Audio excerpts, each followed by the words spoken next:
วันนี้ยุ่งทั้งวันเลยจ้าทุกคนน้ำจิ้มสุกี้ก็หมดทับทิมกรอบก็อยากทำก่อนที่จะเอ็ดน้ำจิ้มสุกี้หรือทับทิมกรอบยายวีก็สิเข้าตัวอำเภอไปหาซื้อของมาเอ็ดโต๊ะจีนก่อนวันที่6ที่จะถึงนี้ยายวีรับโต๊ะจีนไว้ทั้งหมด60โต๊ะแต่ว่ามันมีตั้งหลายอย่างที่มันขาดไปมันยังบ่พออันที่มันขาดหลายๆก็คือแก้วกับช้อนปกติยายวีจะมีแก้วทั้งหมด10ลังแต่ว่าครั้งนี้รับโต๊ะจีนมาทั้งหมด60โต๊ะมันก็เลยยังบ่พอเนาะมันขาดเยอะเลยจ้าทุกคนทั้งหมด10ลังด้วยกันแล้วก็จะมีช้อนซ่อมจ้าที่มันขาดอีกแล้วก็จะซื้อช้อนซ่อมไปทั้งหมด10กิโลแล้วก็มาเข้า DIY ด้วยจ้าทุกคนมาเบิ่งช้อนตักของหวานตั้งแต่รับโต๊ะจีนมาก็ยังบ่เคยได้เอ็ดเมนูของหวานจักเทื่อครั้งนี้เป็นครั้งแรกเนาะอุปกรณ์ของเฮาก็เลยยังบ่ส่วนมากเจ้าภาพก็จะสั่งผลไม้มากกว่าเทื่อนี้เจ้าภาพเพิ่นสั่งของหวานทับทิมกรอบยายวีก็เลยสิเอ็ดซิมเบิ่งนี่แหละว่ามันสิเป็นจังได๋เสร็จสับได้หมดครบทุกอย่างเลยจ้าอุปกรณ์ของเราวันนี้แก้วก็ครบพอดีจ้าเราใช้ทั้งหมด20ลังด้วยกันมื้อนี้ตัวตึงเพิ่นก็มาซอยงานแต่เช้าเลยจ้าทุกคนเราจะทำให้เสร็จเรียบร้อยเตรียมความพร้อมก่อนสิ้นเดือนเพราะว่ามันใกล้สิฮอดมื้อแล้วอันใดขาดอันใดเกินเฮาก็หามาให้ครบส่วนอิตาเวทก็แยกไปทำน้ำจิ้มสุกี้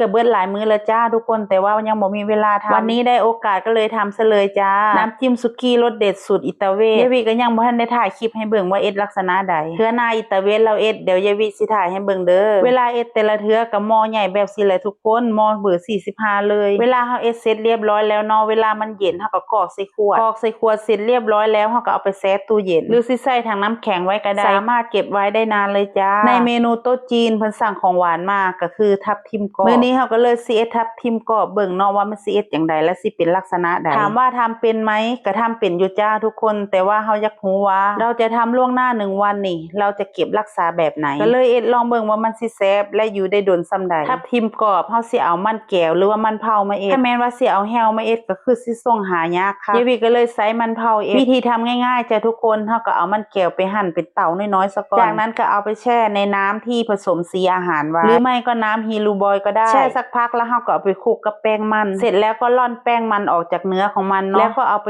ต้มตอนต้มก็ใช้ไฟแห้งแน่จักหน่อยเนาะเวลามันสุกมันก็ลอยขึ้นมาพอมันลอยขึ้นมาเฮาก็แช่มันไว้อยู่จังซั่นแหละให้มันเดือดแน่สักหน่อยแล้วเฮาก็ตักขึ้นมาใส่น้ำเย็นเฮาก็ต้มแบบนี้ไปเรื่อยๆจนกว่ามันสิเบิดต้มสุกแล้วก็เอามาใส่น้ำเย็นแบบนี้เลยเด้อทุกคนถ้าแม้นว่าเฮาเอาขึ้นจากน้ำโดนแน่มันก็สิติดกันเนาะเพราะว่ามันเป็นแป้งมันเวลาเก็บรักษาบ่อยากให้มันติดกันเนาะเฮาก็แช่กับน้ำเสื่อมไว้น้ำกะทิเวลาเราจะต้มเราต้องใช้ไฟอ่อนๆเคี่ยวไปสักพักหนึ่งก็เป็นอันว่าใช้ได้แล้วจ้าสีสันทับทิมกรอบงามๆเนาะจ้าพี่น้องแต่ว่ามื้อนี้มีข้าวโพดมานำเนาะนิดนึงก็เลยผสมกันเลยถ้าจะให้ดีทับทิมกรอบต้องกินกับขนุนมีขนุนฉีกใส่แหน่จักหน่อยนี่หันรับรองเลยห